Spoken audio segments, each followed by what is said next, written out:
Lapitan nga natin itong mga stone or rock na may lionfish. Ito ay possible na legit dahil walang mga bato dito sa taas ng bundok. Kung makikita natin, itong lugar ay last defense noong World War II. Meron dito tayo ngayon, itong nakita natin ay Triangles Pyramid. Ang dami dito mga markers ay atin titingnan kung mayroon dito nagpakaukit. Kung makikita natin ito, mayroon letter X nga ang ibig sabihin ay fixed deposit or land markers. May letter P, 7, ang ibig sabihin po ay possible na may tunnel or sekreto dito sa isang lugar. Ito nga mga nakaukit ay panpaligaw na lang. Ang possible may mga nakadaan na dito ay nag-uukit or ano. Ngunit itong mga nakita natin ay legit ito na Japanese character. Ito possible. Ito mayroon dito sword na markers. Ang ibig po sabihin ay general's character po.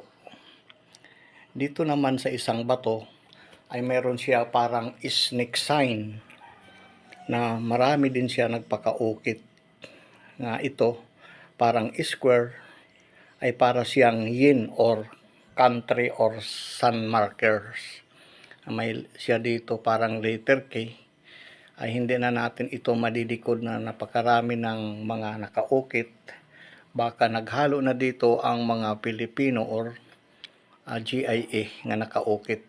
Ito ay legit na kung titingnan natin na para siyang ahas, marker or teardrops nga ang tinuturo doon sa pababa.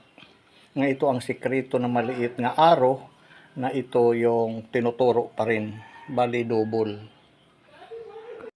Ang another sign na o option na ito na underwater cave or tunnel. Pag mga ganitong sign na pahaba ay positive po yon sa baba.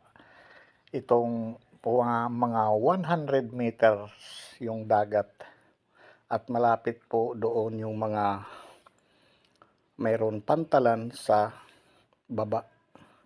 Nga ito special itong dalawang stone nga nakita natin. Sa pagdikod natin ay hindi naman 100%, dagdagan na lang po natin.